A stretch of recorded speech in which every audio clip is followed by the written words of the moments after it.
Bismillahirrahmanirrahim. Assalamualaikum warahmatullahi wabarakatuh. Alhamdulillahirabbil alamin wa bihi nasta'in ala umurid dunya waddin.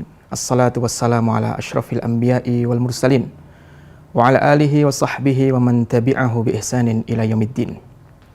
Allahumma a'inni ala dzikrika wa syukrika wa husni ibadatik. Amma ba'du. Wahai Tuhanku, sebagaimana Engkau menyuruhku untuk taat kepadamu, maka ajarilah aku untuk mencintaimu. Dan sebagaimana Engkau memintaku untuk menjauhi laranganmu, maka ajarilah aku untuk takut kepadamu. Saudara sekalian yang dimuliakan Allah Subhanahu wa taala, kali ini kita sedang ada dalam acara Tangga Menuju Allah. Dan ini adalah pertemuan pertama, halqah pertama kita.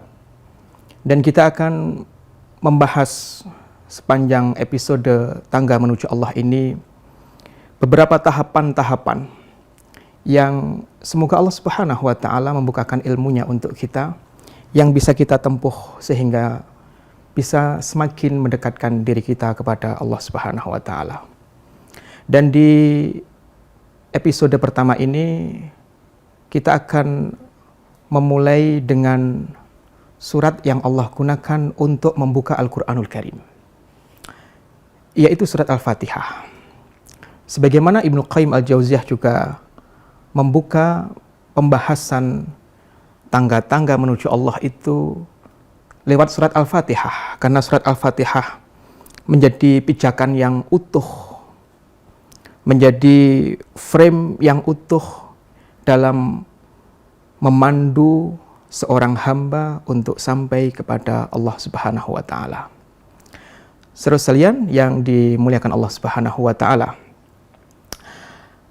Imam Baihaqi dalam kitab Syu'abul Iman meriwayatkan dari Hasan Al-Basri yang berkata bahwa sesungguhnya Allah menyimpan semua ilmu yang ada di dalam kitab-kitab umat-umat terdahulu yang Allah turunkan kepada nabi-nabi sebelum Nabi Muhammad di dalam Al-Quran.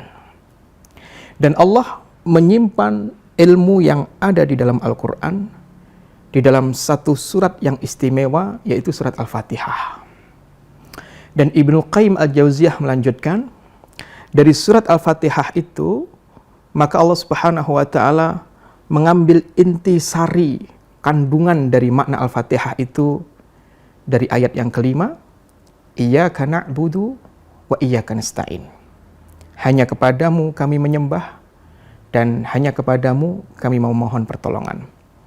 Oleh sebab itulah Ibnu Qayyim Al-Jauziyah melandasi pembahasan perjalanan menuju Allah itu dengan firman Allah, Iyyaka na'budu wa iyyaka nasta'in, dan itu beliau taruh di dalam judul kitabnya Madarijus Salikin, tangga orang yang berjalan menuju Allah, baina manazil iyyaka na'budu wa iyyaka nasta'in, di antara persinggahan-persinggahan berdasarkan firman Allah, Iyyaka na'budu wa iyyaka nasta'in.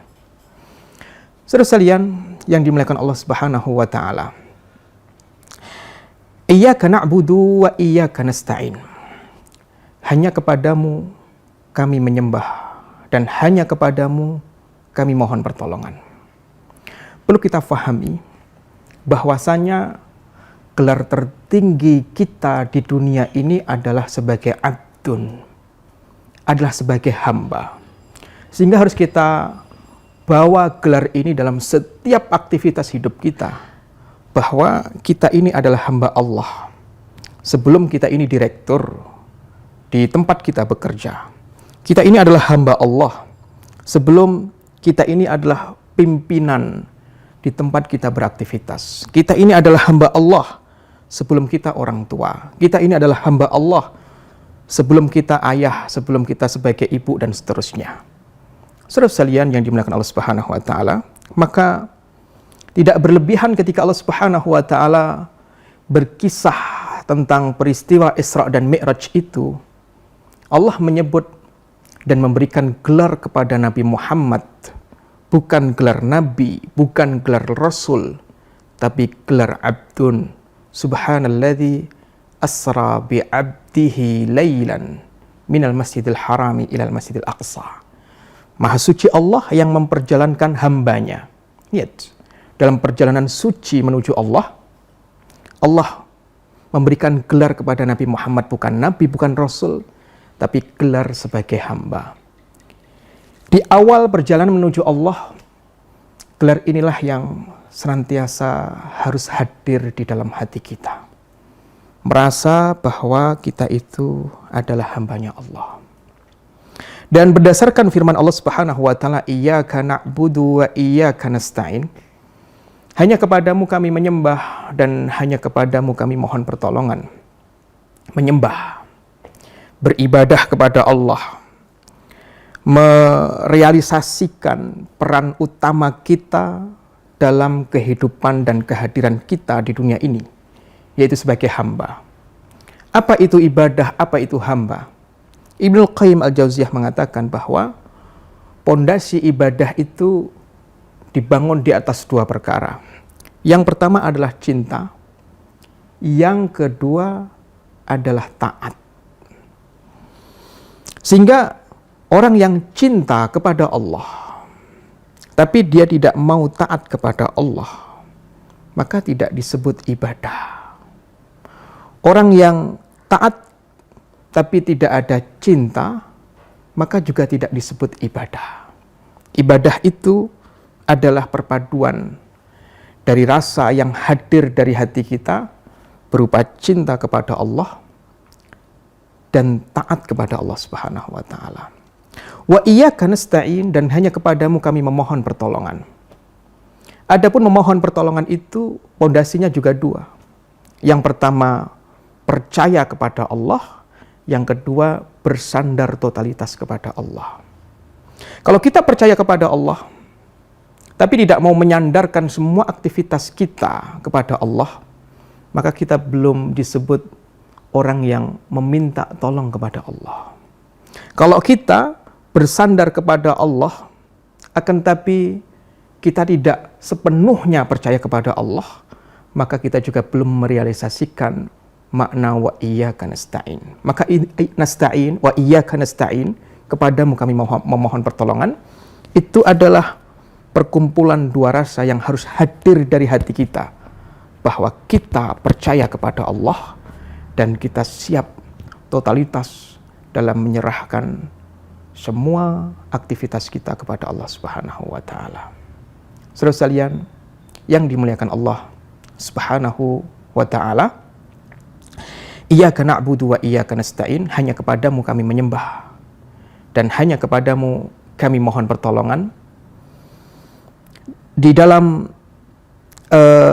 dalam susunan redaksi kepadamu kami menyembah, kepadamu kami memohon pertolongan, maka ada satu analisa yang menarik yang disampaikan oleh para ahli ilmu, bahwa kata menyembah didahulukan sebelum kata memohon pertolongan. Kenapa? Karena menyembah ini adalah hak Allah. Memohon pertolongan itu adalah hak kita. Maka kita dahulukan hak Allah, baru kemudian kita meminta kepada Allah hak kita. Kita beribadah kepada Allah. Setelah beribadah kepada Allah, kita punya hak untuk minta tolong kepada Allah. Dan sebaik-baik permintaan tolong kita kepada Allah adalah kita minta tolong kepada Allah supaya kita dimudahkan oleh Allah untuk beribadah kepadanya. Sehingga dari sinilah kita bisa memahami wasiat Nabi kepada sang terkasih Mu'adz bin Jabal radhiyallahu anhu, ketika Rasulullah SAW berkata kepada Mu'adz, "Ya Mu'adz, wallahi inni uhibbuk." Wahai Mu'adz, demi Allah aku mencintaimu. La tada' an taqula dubura kulli salatin Allahumma a'inni ala dzikrika wa syukrika wa husni ibadatik. Jangan engkau tinggalkan untuk membaca di setiap penghujung salatmu, ya Allah, bantu aku untuk berterima kasih kepadamu, bantu aku untuk mengingatmu, dan bantu aku untuk bisa ihsan di dalam menyembahmu. Ternyata dalam beribadah kepada Allah, kita membutuhkan pertolongan Allah. Wallahu a'lam bishawab. Sampai berjumpa lagi di halqah tangga menuju Allah berikutnya. Assalamualaikum warahmatullahi wabarakatuh.